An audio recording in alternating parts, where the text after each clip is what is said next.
Iniciamos os episódios do Podiquinho desse mês de setembro com um assunto muito triste e infelizmente tão atual. Mas como eu acredito que falar sobre os problemas a gente pode fazer com que eles se tornem mais palpáveis e a gente possa talvez até resolver, o Podiquinho hoje tem um tema muito importante. Mas antes, solta a vinheta que o Podiquinho tá no ar.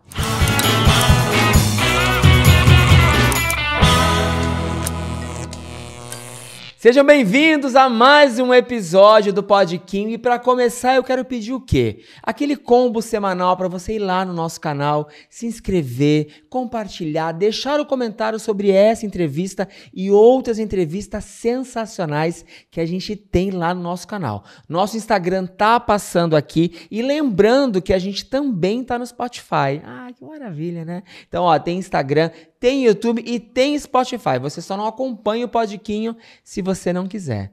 Mas para hoje a gente tem um tema muito importante para falar e nada melhor do que trazer uma profissional que sabe do que está falando. Para isso a gente convidou a psicóloga Maria Novaes para falar com a gente sobre o Setembro Amarelo. Tudo bem? Tudo bem, sim, você? Eu tô bem, seja bem-vindo ao nosso Podiquinho. Obrigado por ter topado falar sobre um assunto tão importante, necessário e infelizmente atual, né? Exato, agradeço pelo convite. É um prazer enorme estar aqui com você hoje. E vamos lá, vamos começar a falar sobre um tema que é tão necessário ser falado e, ao mesmo tempo, tão silenciado. Eu só queria avisar quem tá em casa, assim, todo mundo sabe o significado do Setembro Amarelo.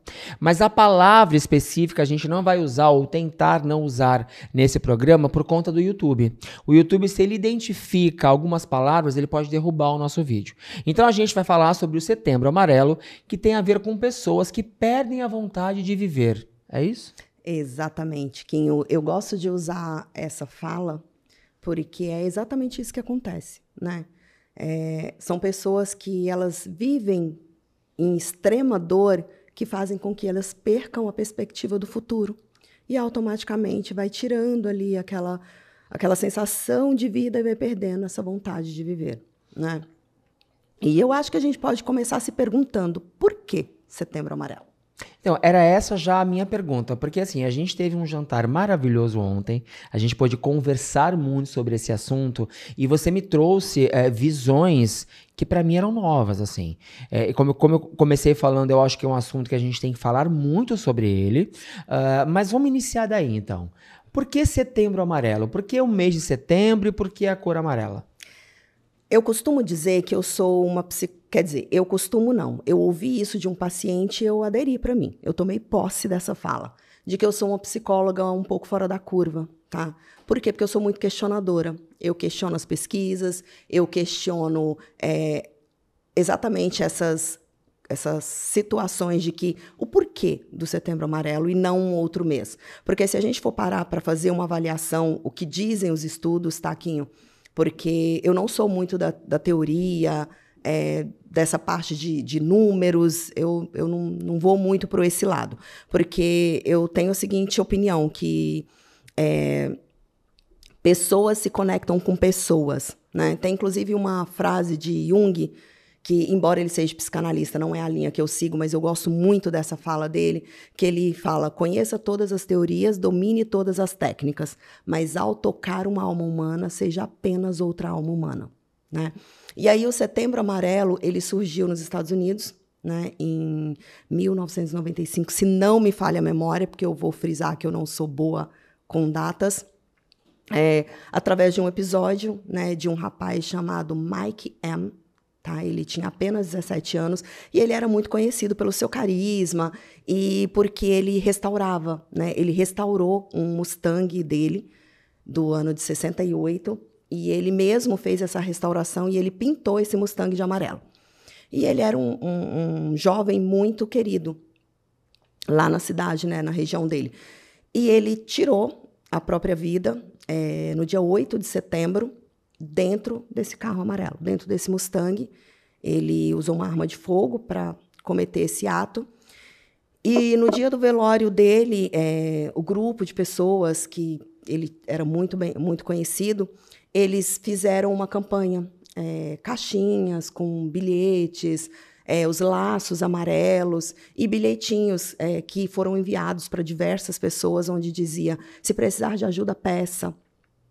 E esses bilhetes realmente chegaram na mão de pessoas que precisavam muito. Então, é uma campanha muito bonita, porém, eu questiono, por que o mês de setembro? Por causa de um acontecido que foi criado ali, envolto dessa situação, e não dezembro, que é exatamente o mês em que nós temos o maior número de casos. Isso você me trouxe essa informação, e é claro que eu nunca fui pesquisar sobre isso, mas o motivo pelo qual dezembro é o mês onde mais acontecem esses momentos é muito chocante. Conta pra gente. De fato é. O que dizem as pesquisas, né, que dezembro é o mês que mais acontece de pessoas tirarem as próprias vidas, porque são os meses festivos familiares, né? Natal, aí toda aquela tudo que envolve, né, o Natal, o encontro de famílias, a ceia, a montagem da árvore, os presentes, todo esse cenário e o que nós também, né, levamos para o mundo do significado do Natal. E aí essas pessoas que não têm família, as pessoas que são sozinhas. E eu não falo sozinha, Quinho, de falta de pessoas. Eu falo sozinha de falta de acolhimento. Isso pesa de uma forma tão absurda, tão dolorosa, que ele se vê numa situação de falta de perspectiva, de não ter aquilo, principalmente que é mostrado nas redes sociais, que é mostrado como marketing, né? Porque o que traz o Natal? Não tirando, é claro, essa parte gostosa de estar com a família, mas é marketing, né? É capital, é capitalismo, é um mês em que tem uma venda muito grande, né, de presentes. E aí o Réveillon, as festas de final de ano, os encontros, as viagens, que uma época que a gente vê as pessoas fazendo promessas de um ano melhor. E aquelas pessoas que não conseguiram cumprir as promessas que fizeram naquele ano. E se cobram sobre isso. E é muito louco, porque quando você fala, o meu entendimento é o seguinte, não sei se quem está em casa pensa assim. A gente escolhe um mês, Setembro Amarelo, mas a gente não... E aí é a minha opinião, tá, gente? Que eu acho que seja isso. A gente não consegue colocar esse mesmo tema em dezembro para não acabar com o marketing que a gente tem no Natal. Exatamente. Então, ou seja, o consumismo e tudo que acontece que não tem nada a ver com amor no mês de dezembro não pode entrar em choque com um tema tão difícil como esse. É doido, assim. E eu não levo nem para o mês, Kim, eu levo... Por que não todo dia? Sim. Por que não falamos sobre isso todos os dias? Porque se a gente for seguir a linha das pesquisas, nós temos aí quantas mil pessoas? Uma pessoa que equivale a uma pessoa a cada 40 segundos. Então, por exemplo, nesse momento em que nós estamos aqui, provavelmente nós teremos uma pessoa tirando a própria vida nesse momento. Né? E por que não falar sobre isso todos os dias? Por que nós não podemos falar? E eu me pergunto, será que realmente é o não falar? Ou é a maneira com que se fala? Né? Por que não levar isso para as escolas? Por que não levar isso para as empresas grandes? Porque nós temos diversas questões aí que traz, né, esse desejo de não estar mais vivo. Eu ia te perguntar isso mais pra frente, mas já que você entrou nesse assunto, eu já vou puxar. Aqui em Santos, e pra quem me segue, pra quem acompanha o Podquinho e tem informações sobre isso, a gente tem diversos casos de pessoas que perdem a vontade de viver e tiram a própria vida, geralmente em shoppings. A gente tem histórias aqui, o que eu tô falando não é segredo, Sim. Apesar disso ser feito de uma forma muito...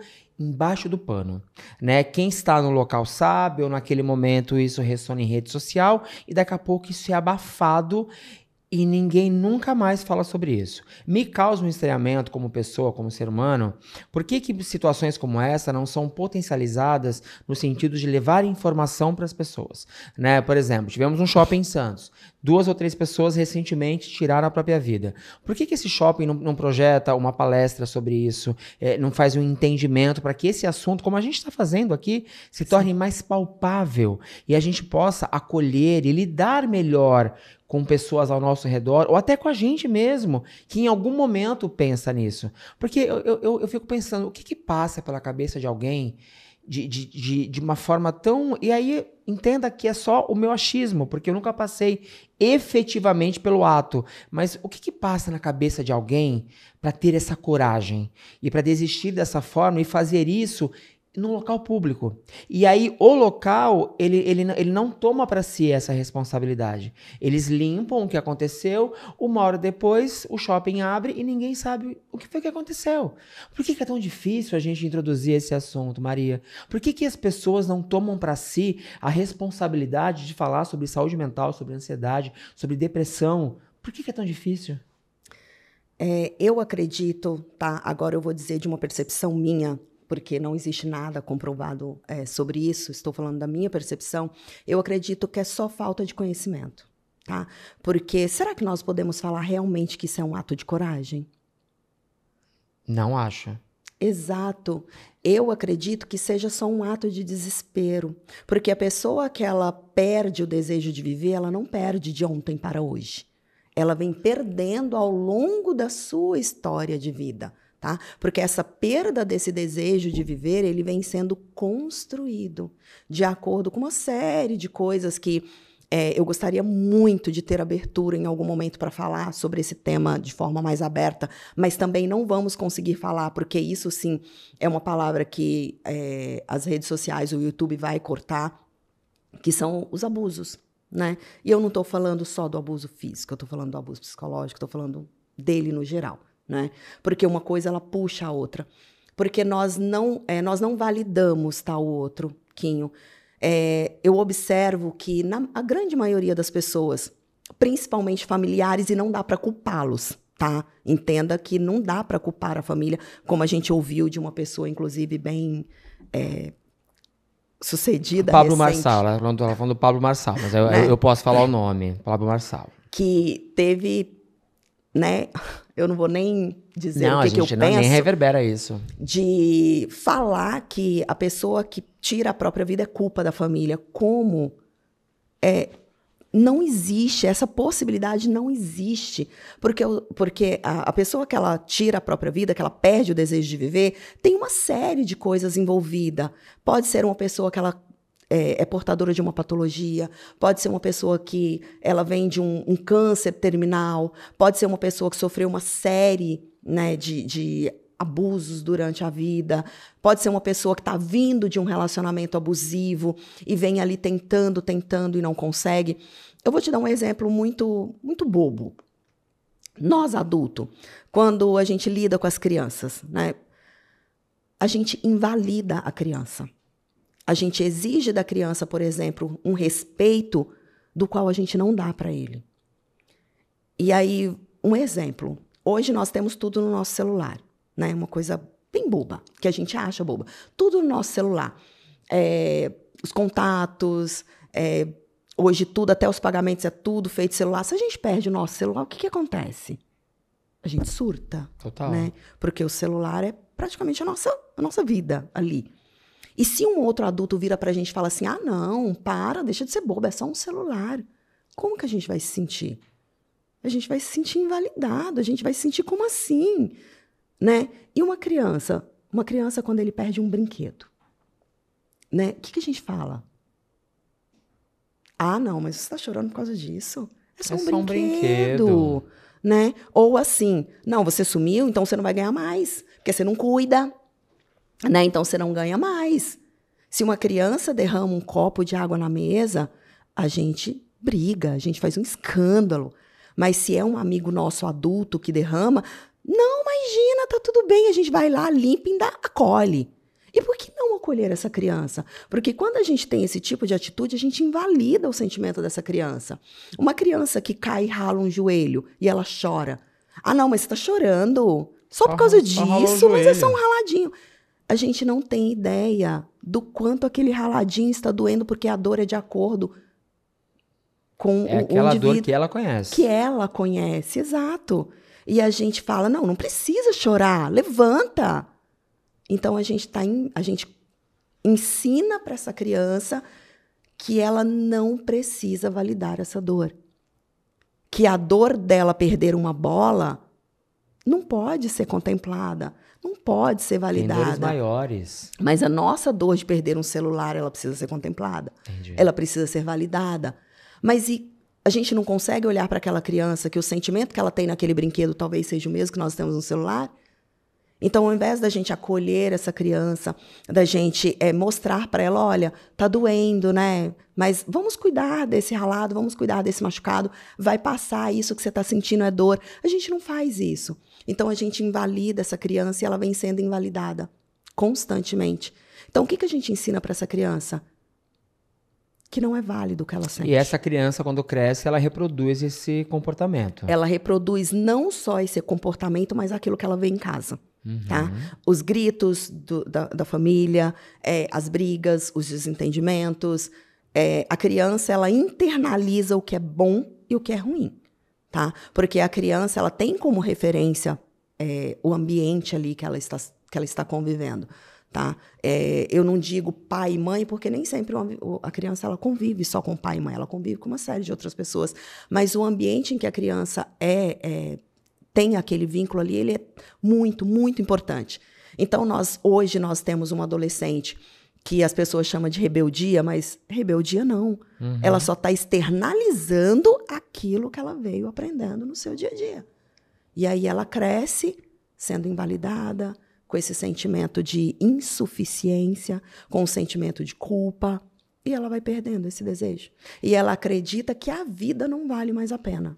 Eu vou trazer um pouco para mim essa área de adulto, assim, essa invalidação, eu acho que é óbvio que a gente tem que prestar atenção à criança, porque, na minha opinião, é a formação do caráter, é ali que a gente está construindo um ser humano, mas eu vejo isso acontecendo muito com pessoas adultas, né? A invalidação da dor. E aí eu vou dar um exemplo pessoal. Em 2018, eu não contei para você, né, mas acho que você deve ter visto na internet, porque eu fiz um vídeo, você falou sobre um breve tema sobre isso. Eu tive um relacionamento abusivo em 2018 e eu perdi a vontade de viver, né? Eu flertei com uma janela no 13º andar e para mim foi algo muito triste, porque eu sou um cara que ama a vida. Né, eu amo estar aqui, né? Eu tenho medo de morrer, inclusive, né? Então, me ver numa situação de depressão, de ansiedade, ficar 4 dias dopados e flertar com uma janela foi um divisor ali para mim. Ali eu entendi o quanto eu tinha a necessidade do apoio de um médico, do apoio familiar, do apoio dos meus amigos, que até então, para mim, era muito só na diversão. Mas eu também tive muita gente nessa época, e aí a internet também foi causadora disso, porque eu dei espaço para isso na época por conta da minha exposição em rede social, essa invalidação. Mas tá achando quase de outra pessoa? Acabou, segue em frente, querido. Vai viajar, vai beijar na boca, vai fazer isso. E aí eu olhava aquelas mensagens e para mim não fazia sentido algum. Porque eu não conseguia olhar aquilo e trazer para mim, porque eu tinha uma dor dentro de mim como a criança que rala o joelho no chão. Para mim era novo. Eu nunca tinha sentido aquilo na vida. Então, para mim me estranhava quando as pessoas olhavam e apontavam esse julgamento pela minha dor. E eu trouxe esse exemplo, mas isso acontece todos os dias. Né? Quando a gente às vezes conta para algum amigo, por exemplo, alguma dor que a gente tem, ou até para um familiar, e o acolhimento não vem. Né? A frase que às vezes a gente ouve, isso é mimimi, vai. Isso é que você não tem uma louça para lavar. Vai cuidar da tua vida, vai trabalhar. Porque quando tinha a sua idade, isso são frases péssimas, né? Eu passei por muitas outras coisas. Parece que o sofrimento é uma competição e vira um julgamento. Eu sofro mais do que você, então eu tenho o direito de ficar 2 dias na depressão. Você não. E isso fala sobre o ser humano, né? Mas também, eu acho que é isso que você falou, tem sobre a bagagem de cada um, né? E o enxergar o indivíduo como um só. E aí vem essa frase do mimimi, o julgamento do outro. Só que as pessoas não sabem o quão nocivo isso é, né? Eu ouço muito uma frase assim de um dito popular que me deixa extremamente triste. Eu apanhei e não morri. Você não morreu, de fato, mas hoje você vive a que custo? Quantos traumas você carrega? Como que você lida com isso? Então, essa perda do desejo de viver, Quinho, ele é uma somatória, né, da nossa história. E ela vem sendo construída, como eu disse. Só que aí nós temos um fato que precisa ser olhado. Não dá para a gente pegar todo mundo e colocar numa caixinha, porque nós precisamos olhar o ser humano na sua individualidade, no seu contexto bio, psico, histórico e social, tá? Porque cada um internaliza de uma forma. E eu falo que é mais falta de conhecimento porque você escuta muito assim: nossa, mas não, você tá assim, olha para sua vida, olha tudo que você tem pessoa tão pior do que você. Ou seja, além de você não acolher, você faz com que aquela pessoa que já está em extrema dor se sentir culpado por não conseguir agradecer o que já tem. E o sentimento de culpa é um dos fatores que mais contribuem para essa perda, para essa vontade nessa perda de viver. Mas e aí eu vou tentar amenizar a situação. Às vezes as pessoas falam isso com o intuito de ajudar. Porque ela, por exemplo, até a gente conversar, eu não tinha noção disso, assim. Que a pessoa, ao invés de ajudar, tá indo botar mais areia naquilo. Porque, às vezes, nem todo mundo é tão ruim. As pessoas, às vezes, por falta de informação e diálogo e por ter conversas como essa, as pessoas não sabem como agir. Então, elas tentam, e aí é a minha opinião, tá, gente? Que eu ainda acredito no ser humano. Elas tentam florear aquele momento e falar: ó, mas você tá chorando por quê? Mas olha, você tem uma filha linda, você mora numa casa incrível, você tem um marido ótimo, um trabalho incrível. Às vezes não é por mal. Mas não é, de fato não é. Essa fala não é de pessoas ruins, não significa que a pessoa é uma pessoa ruim, não é isso. Isso só comprova que é falta de conhecimento, que é falta de compreensão do tema de fato. E essa falta de compreensão, ela vem de onde? Ela vem do não poder falar. Ela vem do vamos abafar, vamos esconder porque é muito pesado. Mas será que é só isso, Quinho? Porque, assim, não é esse fato em si que faz com que a gente recue, porque o ser humano ele tem dificuldade de lidar, na verdade, com a perda. A gente não supera o luto. A gente, que eu digo, quando a gente fala numa grande maioria, tá? Não podemos generalizar. Tem pessoas que superam o luto com uma facilidade muito grande, mas a grande maioria tem uma dificuldade muito grande da perda, porque quando eu falo do luto, eu não falo da perda do outro só. Eu falo da perda de um emprego, eu falo da perda de um bem, eu falo da perda de uma série de coisas. Porque se você perde um emprego, por exemplo, você vive um luto. Claro. Se você termina um relacionamento, você vive um luto, né? E a maioria das pessoas, elas têm muita dificuldade de lidar com essa perda. E a perda da vontade de viver, eu acredito que seja a pior perda que nós temos, né? Então, a pessoa, você falou uma coisa muito, muito importante, que na hora eu não quis te cortar para complementar, mas você falou que... Nossa, me fugiu agora. Isso pega, hein, gente? Pegou. Mas, nossa, verdade. Mas quando você lembrar, você fugiu. fala, tá tudo certo. Pode deixar, falo.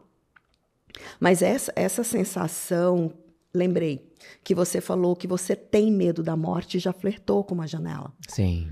A pessoa, quando ela perde a vontade de viver, geralmente ela tem medo de morrer. Porque não é morrer que ela quer. O que ela quer é só acabar com aquela dor. Uma dor que no mundo dela, no conceito dela, é uma dor insuportável, né? E aí a gente não olha para isso, a gente não acolhe essa dor.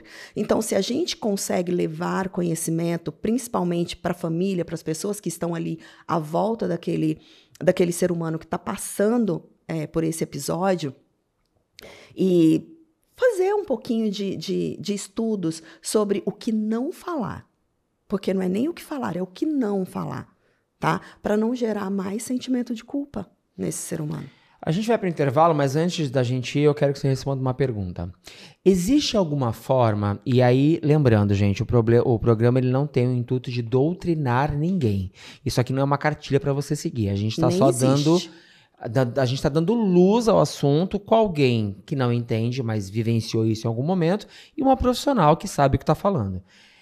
Existe alguma forma da gente identificar alguém que esteja pensando nisso? Assim, porque a gente vê na internet muitas coisas assim. Ah, esse vídeo é minutos antes da pessoa cometer esse momento. E a pessoa tá rindo, brincando, feliz com a família. 2 horas depois, ela comete esse ato. Existe algo que a gente deva prestar atenção? Vários sinais são mostrados, Quinho. Eu costumo dizer que a vida, viver, é um equilíbrio. Tudo que é em excesso faz mal. Tudo que é em excesso está errado. Seja a felicidade, seja a alegria, seja o sorriso, seja a tristeza. Está em excesso, tem algo errado.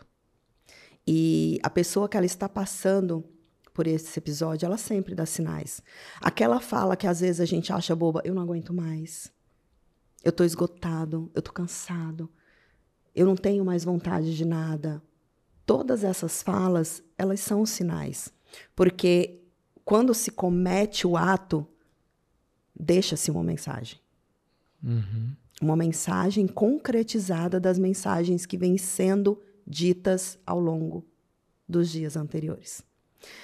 Depois, se der, eu vou trazer um episódio da minha vida que eu acho que vai responder muito bem essa sua pergunta. Opa, essa era a minha primeira pergunta do segundo bloco, mas ela já adiantou. Então vamos agora chamar o comercial e não sai daí que a gente volta já já.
E aí, tá gostando do nosso programa? E se eu te disser que você pode fazer parte dele? Se você tem uma empresa ou uma marca e quer aparecer aqui durante a nossa entrevista ou no intervalo, é fácil. É só mandar uma mensagem nesse telefone ou através desse e-mail que a nossa produção vai te contar como é que você pode fazer parte do Podquinho. Vem que a gente tá te esperando.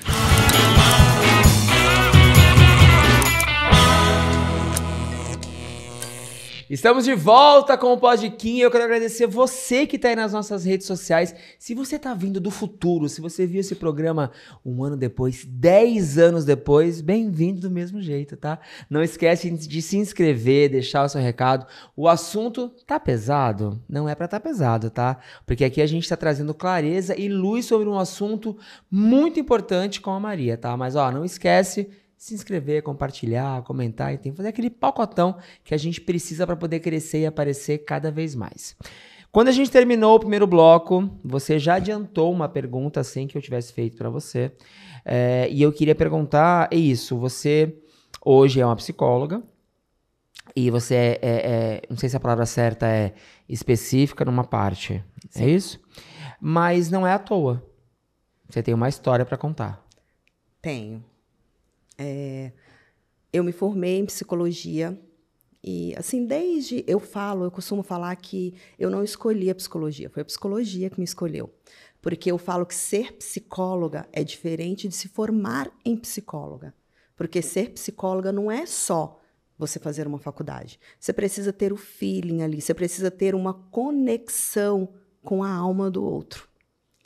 E eu falo que eu tenho propriedade do tema que eu trabalho, porque eu não vou só pela linha da teoria, tá? Eu questiono, inclusive, porque eu vou pela vivência, pela dor.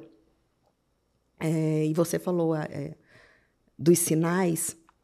Eu perdi uma irmã. Tenho uma irmã que tentou contra a própria vida.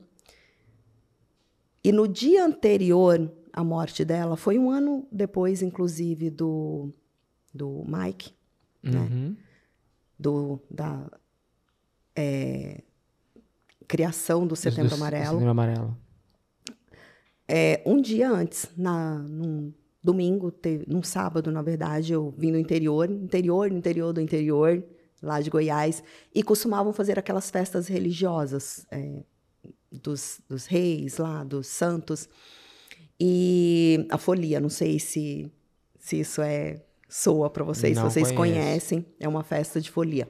E num sábado teve essa festa na minha casa, e a minha irmã, felicíssima, dançou, brincou, bebeu, isso num sábado. No domingo, ela se foi porque ela foi para Brasília, né? Ela morava em Brasília e nós ainda morávamos no interior de Goiás. E na segunda-feira, às 9h da noite, nós recebemos um telefonema dizendo que ela tinha tirado a própria vida. Então, hoje eu olho para trás e falo, onde é que estava o sinal? Né? O que ela nos disse nós não vimos? E me senti culpada por muito tempo, viu, Quinho? Eu acredito que a minha família também. Então, eu também já flertei, tá? Porque pela sensação de culpa. Para você ver como isso é relativo. São diversos fatores que fazem com que a gente flerte com a morte em algum momento.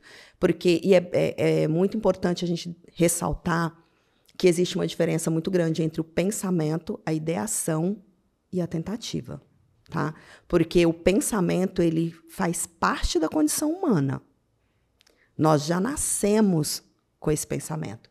Porque qual é o ser humano que em algum momento da vida, em algum momento de sofrimento, de decepção, não falou, seria melhor que eu morresse? Uhum. Isso é um pensamento. Né? Então, ele faz parte da nossa condição humana. A ideação ela já parte dos pensamentos onde existe aí a construção do como fazer, né? E aí depois nós já passamos para a tentativa e para o ato, né? Então eu vivi isso na pele. Eu vivi esse sofrimento dessa perda, eu vivi o sofrimento da minha família, eu vivi essa culpa de não ter percebido. E eu só tinha 17 anos, a mesma idade do Mike quando tirou a própria vida. Então, eu tenho propriedade daquilo que eu falo. E eu falo que, dentro do setting terapêutico ali, que eu até uso técnicas e tal, mas eu me conecto com o meu paciente. Que a cada 10 pacientes, 9 passa por esse episódio. Os que tratam comigo, né? 9 passam por esse episódio. E é uma dor infinita. E aí eu vejo que, às vezes, assim, eu vejo alguns profissionais, não estou criticando, tá? Nenhum profissional de forma alguma. Eu acho que cada um tem o seu jeitinho ali de lidar com isso. Mas eu vejo alguns profissionais que falam que, vamos lutar contra a morte. Eu discordo, mas é uma percepção minha. Claro. Porque eu acredito que lutar contra a morte é uma causa perdida. Porque a morte ela é inevitável, né? O que eu faço, tá? Nos meus atendimentos? Eu tento encontrar uma brecha ali nessa falta de vontade de viver. Eu tento encontrar ali uma brecha onde eu consiga injetar um pouquinho de vida naquele ser humano. E eu falo que é um trabalho de formiguinha. É um dia de cada vez. Quando eu fiz psicologia, eu tinha muita vontade, uma das minhas vontades, tá, era trabalhar no presídio, como psicóloga dentro do presídio. E aí eu terminei a formação em psicóloga e eu pensei, e agora? Eu quero pós-graduar em suicidologia, mas eu quero também trabalhar dentro do presídio. Então, eu fiz 2 pós-graduações ao mesmo tempo. Por que ao mesmo tempo? As pessoas me chamavam de louca, né? Falavam, você é louca. Como é que você faz 2 pós-graduações ao mesmo tempo? Porque eu acho que nós somos de momento. Se eu fizesse uma agora e outra depois, eu não estaria no mesmo momento. Então, eu não conseguiria identificar realmente o que fazia mais sentido para mim. Então, eu fiz 2 pós-graduações ao mesmo tempo, tá? Na verdade, 2 especializações. Eu fiz intervenção e prevenção, né? E eu fiz perita criminal, com ênfase ali no presídio. Eu fiz psicologia forense, na verdade. E aí, eu terminei essas 2 especializações. No meio ali, eu já falei, não, é para a área de suicidologia que eu quero ir. Aí eu fiz uma pós-graduação em suicidologia, eu fiz em São Paulo com a referência, a Karina, uma pessoa que fez uma diferença absurda na minha vida. Ela é conhecida como a educadora dos pés descalços. Eu acho isso sensacional, porque eu tenho a crença de que se eu vou pisar em lugares que são sagrados para mim, eu tenho que entrar descalço, né? Então eu me identifiquei demais com ela nesse ponto. E a Karina, ela trazia, né, uma fala, traz ainda no período em que eu fiz essa pós-graduação com ela, como coordenadora do curso, ela trazia uma fala que era muito interessante para mim. Lidar com esse tema é extrair flor de pedra. E ela sempre dizia, se tem vida, tem jeito, né? E nós não falamos só a falta de vontade de viver, ela está muito atrelada com a nossa matéria. E se esse corpo ainda está ali de pé, nós ainda podemos encontrar vida. Interessantíssimo, importante demais você trazer essa reflexão. E eu tô entrando numa catarse emocional durante essa entrevista, e eu falei isso nos bastidores, eu vou falar aqui. Quando a gente começa o programa, eu começo, né, com a minha introdução e tudo mais, eu sempre faço de primeira. Só que dessa vez eu engasguei e parei em vários momentos porque eu não estava conseguindo começar o programa. E conforme a gente está desenrolando, eu tô chegando à conclusão que eu tenho muita relação com esse tema. E ao mesmo tempo é triste para mim ter essa constatação. Por isso que você está falando, e eu não tenho coragem de te parar em momento algum, porque eu tô me sentindo como um espectador nesse momento, de ouvir e acolher, e não tenho nenhuma questão em falar sobre isso. Eu acho que eu sou uma pessoa de verdade, então se eu tô feliz, eu tô feliz, se eu tô triste, e se eu tô navegando nessa seara do tema, eu acho que é importante eu falar também. Você falou que passou por um trauma, e que você fala que isso não tem fim, né? A dor, ela é para sempre. Mas a pessoa que perdeu alguém dessa forma, como é que a gente segue? Como é que a família pode seguir dessa forma? E é claro que não existe uma fórmula, mas as pessoas que ficam aqui, como é que elas entendem? Porque não é só alguém que foi atropelado por um carro, faleceu, a pessoa tinha 100 anos, morreu. Não, a pessoa, no nosso entendimento, interrompeu a vida naquele momento, como a sua irmã, estava super bem, feliz e contente. No dia seguinte, o telefone tocou e a notícia veio. Quem fica aqui? Como é que a gente lida com isso? A gente aprende, né? Eu falo que a gente ressignifica. A gente aprende a conviver com a dor, né? A gente aprende a lidar com essa falta. Mas dizer que a gente esquece, eu diria que, no meu caso, foi impossível. Não se esquece. Hoje eu falo disso com maior tranquilidade, uso muito isso dentro ali do meu setting terapêutico. Eu trago muitas das minhas vivências para usar de conexão com os meus pacientes, mas dizer assim, esqueci, passou, não. Não passou. Você sempre vai lembrar, até porque, Quinho, vamos imaginar que, vou dar um exemplo da nossa poltrona. Para que ela chegasse aqui nessa matéria de construção, teve todo uma história aí. Os pés, o revestimento. Se eu tirar um dos pés, essa poltrona vai funcionar? Não vai. Não vai. Um edifício, se eu tirar uma pilastra, ela vai funcionar? Não vai. Ele vai ficar de pé? Não.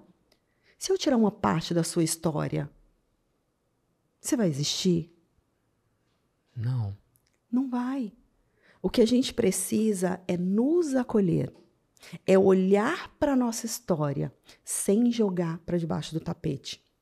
Porque o que eu percebo que a maioria das pessoas fazem, eles tentam tampar alguns acontecimentos. É uma outra fala também que eu escuto muito assim no dito popular, que eu também acho um absurdo. É melhor esquecer. Esquece. Vai te fazer melhor. Não. Não. Esquecer não elimina a sua dor. Vamos dar um exemplo. Quando você tem uma ferida na perna e você vai no médico e essa ferida ela tá com uma casca, mas está infeccionada. Qual é a primeira coisa que o médico faz? Ele arranca essa casca, limpa toda essa ferida para poder fazer um curativo. Então, quando a gente faz isso, e o nosso emocional ele funciona da mesma forma do nosso físico. Quando nós pegamos aquilo que nos dói e fecha, joga para debaixo do tapete, não vai curar. Ele vai continuar lá. E ele vai continuar latejando, latejando. E quando vai vir arrebatando tudo. Então, o que eu falo? Vamos falar sobre o que te dói. É externalizando que nós vamos curar. E a cura não é o esquecimento. A cura é ressignificar. A cura é aprender a lidar com aquela dor. É o momento em que você vai falar sobre, sabendo que aquilo existiu, porém dizer, ainda me dói, mas eu sei lidar com isso. Isso é a cura, não é o esquecimento. E a gente usa muito disso. Esquece, é melhor. Não. Falar é melhor. É que é difícil, né? Chegar nessa maturidade do falar. E aí eu trago novamente uma experiência minha, assim. Eu demorei muitos anos da minha vida para olhar para esses monstros que eu tenho dentro de mim, colocar para fora e conversar com eles. E eu geralmente fingia que não era comigo e ia seguindo. Até que chegou um momento que bateram na minha porta, quando eu abri, era tudo que eu deixei de olhar a minha vida inteira e eu tive que lidar com isso da forma que eu conseguia. Eu tenho que lidar com isso da forma que eu consigo. Então, eu me identifico muito com a sua fala de não fingir que não é com você. Olhar e trazer. Só que muita gente não sabe fazer isso. Né? A dor de repente ter que enfrentar ou de até entender que você tem parcela de responsabilidade naquilo, né? Porque o lugar de vítima também é quentinho, né? Quando você tem alguma dor dentro de você, qual que é a sua parcela de responsabilidade em relação àquilo? E não é para se autoflagelar, não é isso, mas por que aquilo está acontecendo, né? Não dizer só que a culpa é do outro, talvez seja mais fácil assim. É que, na verdade, é o conforto no desconforto, né, Quinho? Que eu até falo que, assim, vou trazer como exemplo o relacionamento abusivo que você até citou, que você viveu. As pessoas falam assim, nossa, mas você está nesse relacionamento abusivo porque você quer, é só sair. Não, não é tão simples assim. Por quê? Porque a nossa mente ela é treinada, né? E ela vem sendo, recebendo pitadinhas daquilo dia a dia. Quando a gente percebe, a gente já está doutrinado, nós já estamos treinados, né? Então, o que acontece? O desconhecido, o novo, assusta. Uhum. Então, você está ali naquele relacionamento, aquela dor, para você, ela é conhecida, né? Então, o que geralmente fica para quem vive ali num relacionamento abusivo? Eu já conheço. Isso aqui eu dou conta. Mas o novo eu não dou. E se eu sair, se eu abrir essa porta, o que eu vou encontrar lá fora? Eu não sei.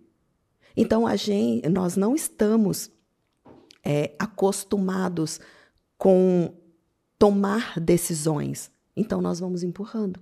Nós não somos ensinados, na verdade. Então, nós vamos empurrando. Então, é o mesmo que, tipo assim, eu estou acostumada a sentar ali naquele sofá duro, ruim, mas é uma dor que eu conheço. Aí eu te ofereço um sofá extremamente confortável. De princípio, você não vai, porque é desconhecido para você. Aquilo que você está vivendo, você já sabe que você dá conta, mas o novo você não sabe. Então, a gente sofre muito julgamento, muito preconceito de quem está de fora e não conhece aquilo que a gente está vivendo.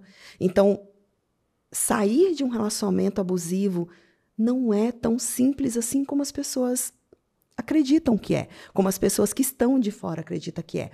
E a maioria das pessoas vive o relacionamento abusivo, elas nem têm consciência daquilo. Uhum. Elas nem conhecem que aquilo é um relacionamento abusivo. Uhum. Às vezes, não, mas ele é bom, isso é só um momento. Não, aquilo vem sendo instaurado. Sim. E essa dor, ela vem sendo acumulada. E o julgamento faz com que a gente sinta ainda mais dor. Eu arrumei várias desculpas pra permanecer nesse relacionamento abusivo e só me dei conta que era abusivo quando acabou. Antes da gente entrar nas perguntas finais do programa, o que a gente fala para essas empresas e para essas pessoas que agora vão usar o Setembro Amarelo como marketing? Esquecem uma coisa muito importante que você falou no começo da nossa entrevista: por que não falar sobre isso todos os dias? Por que não usar os outros 11 meses do ano para falar sobre esse tema? Porque agora, nesse mês, todo mundo veste amarelo, todo mundo tem a campanha, todo mundo faz o uso do marketing em benefício próprio. Todo mundo posta nas redes sociais. Menina! Todo mundo quer falar sobre o tema, né? E aí passou Setembro Amarelo, todo mundo se cala de novo. Empurra-se tudo para debaixo do tapete de novo e vamos esperar aí mais um ano. E nesse um ano nós perdemos o quê? Milhões de pessoas, né? Complicado. O que a gente fala para essa galera? Qual é o recado que a gente dá para esse pessoal que só sabe falar isso em setembro? Fale sobre isso todos os dias. Fale de forma consciente. Porque o problema não é falar, mas é como falar.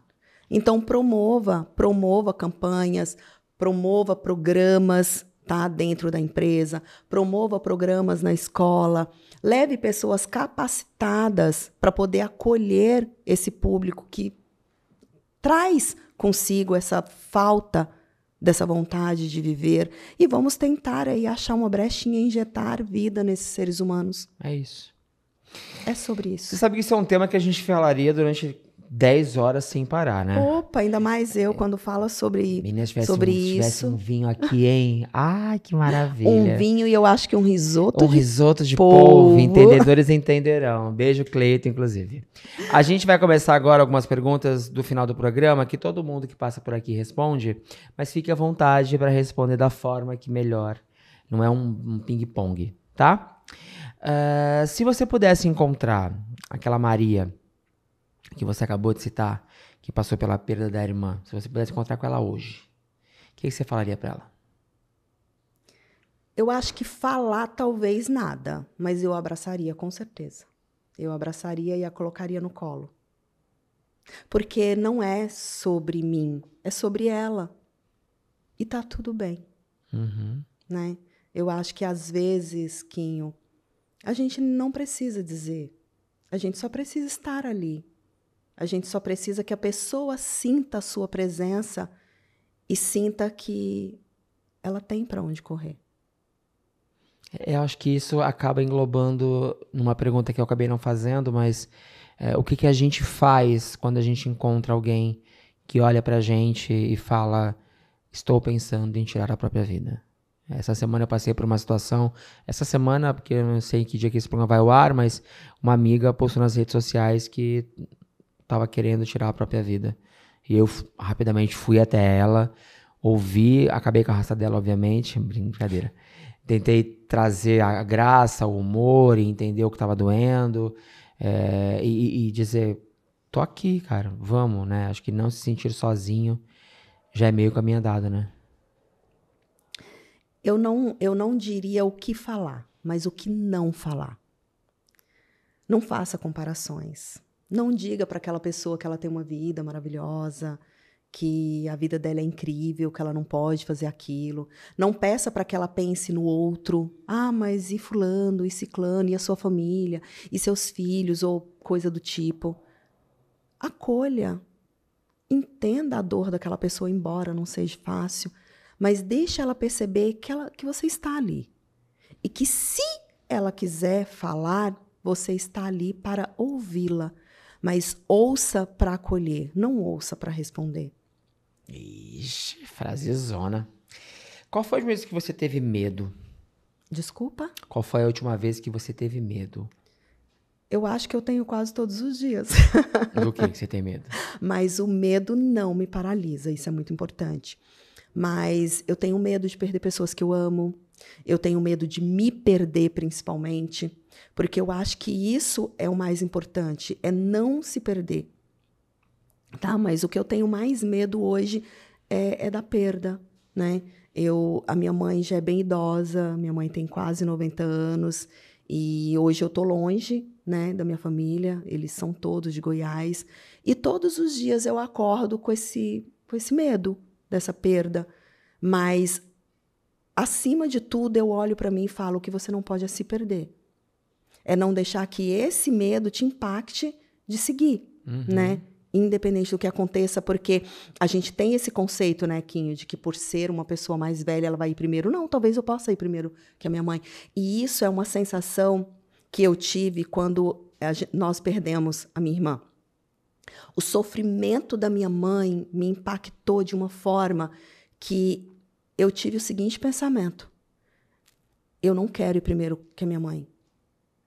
Porque eu acredito que eu sou capaz de suportar a perda dela. Mas eu não quero nunca mais imaginar que a minha mãe está passando pelo que ela passou ao perder a minha irmã. E se ela me perdesse, a probabilidade do sentimento ser o mesmo é muito grande, né? Então, a dor dela me impactou de uma forma tão grande. Porque a gente tem, né, esse egoísmo de dizer assim: não, eu não quero morrer primeiro do que fulano, primeiro do que ciclano, porque eu não quero sentir essa dor.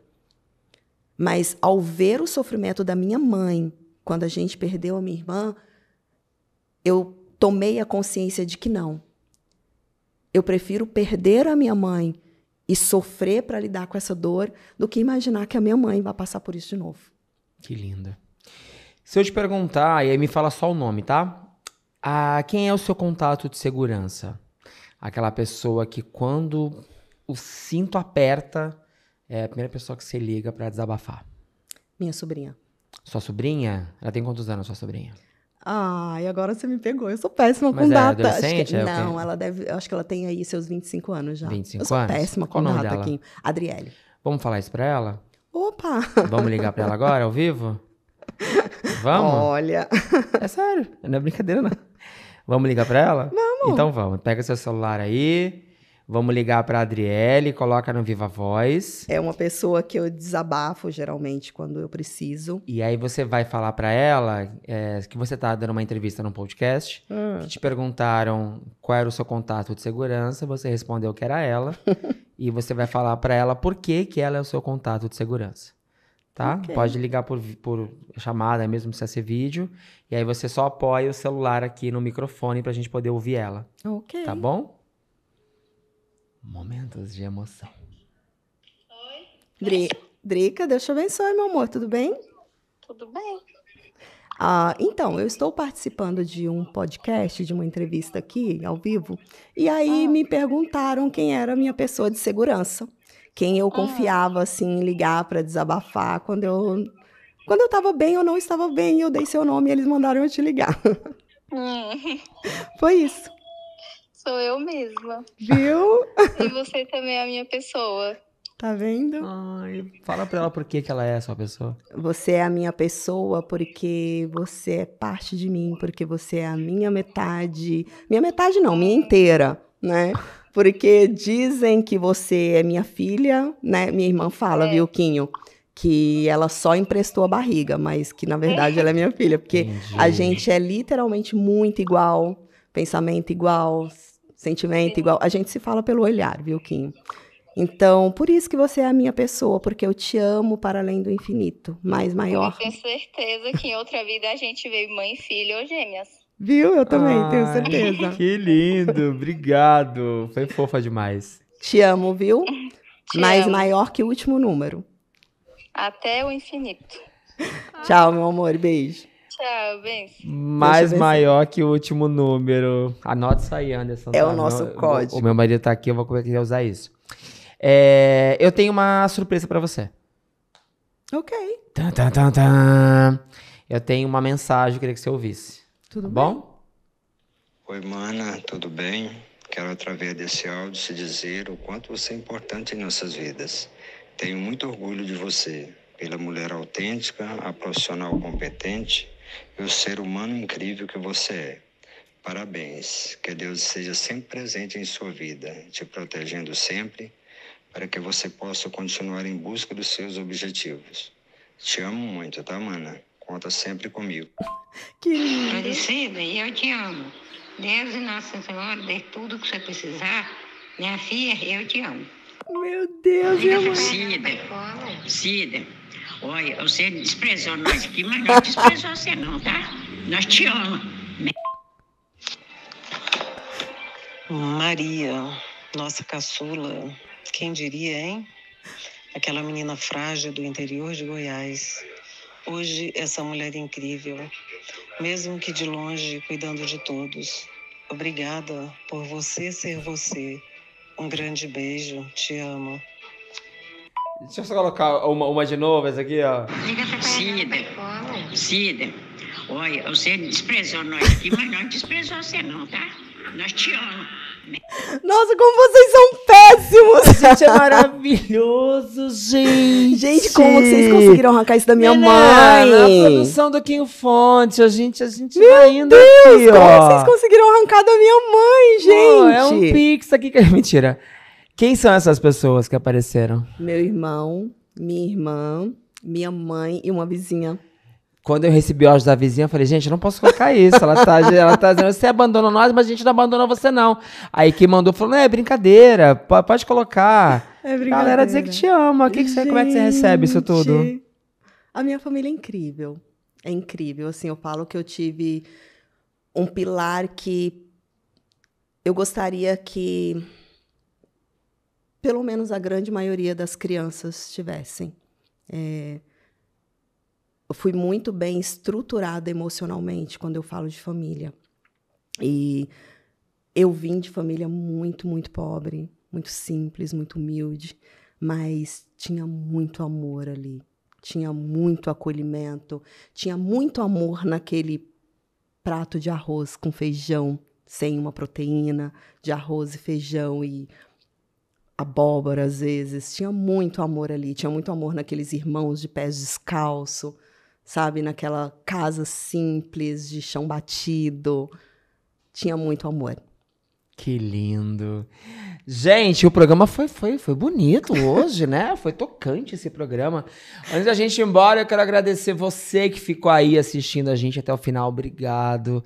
Também gostei muito, tá? Quero agradecer o pessoal da MacTube, tá sempre com uma parceria incrível com a gente. Pessoal da Armário Outfit. Hoje eu não estou com o armário, hoje eu estou com uma camiseta da equipe Quinho Fonte. Não sei se está vendo, mas em breve, quem quiser a camiseta, a gente vai disponibilizar para vocês. Agradecer o pessoal do Estúdio DG, Douglas Andrade, que já foi embora, inclusive, quando esse vídeo for ao ar, Andrade já foi embora, né? Está em Portugal, né? Quero saber quando você vai voltar, tá? Vitória, que tá aqui acompanhando com a gente. Equipe Quinho Fonte, pessoas maravilhosas que eu amo muito. Lembrando de novo, se inscreve, é aquilo que eu já falei, tá? A gente tá no Spotify também, tudo com bom. Antes da gente ir embora, primeiro eu quero te agradecer pela tua presença aqui. Eu falei ontem, repito, acho que nada é por acaso, né? Você entrou na minha vida através do meu marido, né? De uma parceria profissional, e a gente pôde estreitar o laço, e tanto você como o Cleiton, um beijo, Cleiton, uma pessoa sensacional, uma energia maravilhosa. Eu fiquei meio receoso no começo, quando houve a ideia do programa, porque eu acho que a gente tem que tratar esse tema de uma forma real, mas ao mesmo tempo delicada, para quem está assistindo poder entender, absorver e tirar a melhor imagem disso que a gente propôs aqui.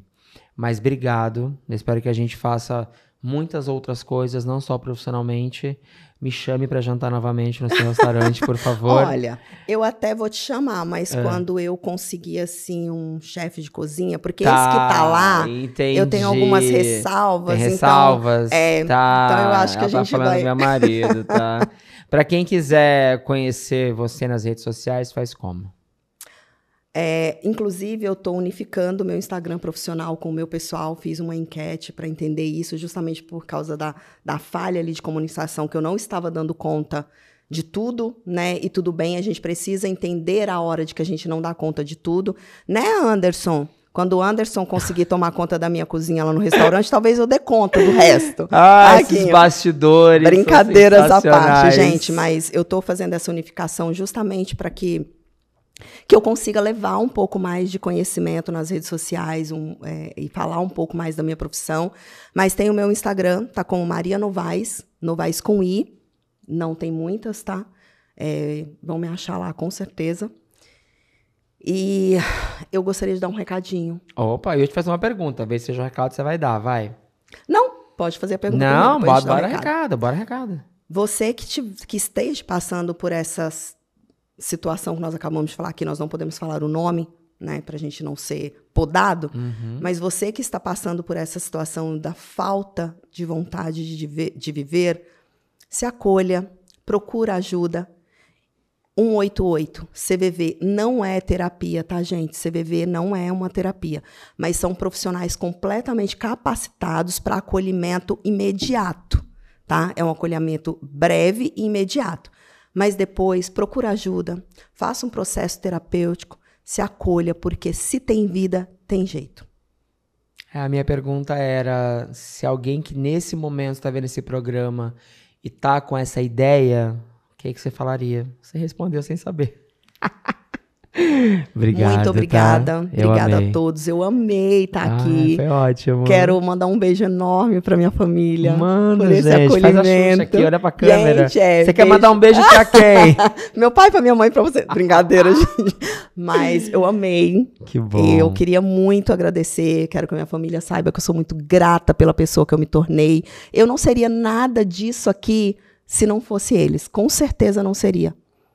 Que bom, eu queria poder falar isso da minha família no final, mas eu não posso. Um beijo e até semana que vem. Tchau, gente. Obrigada.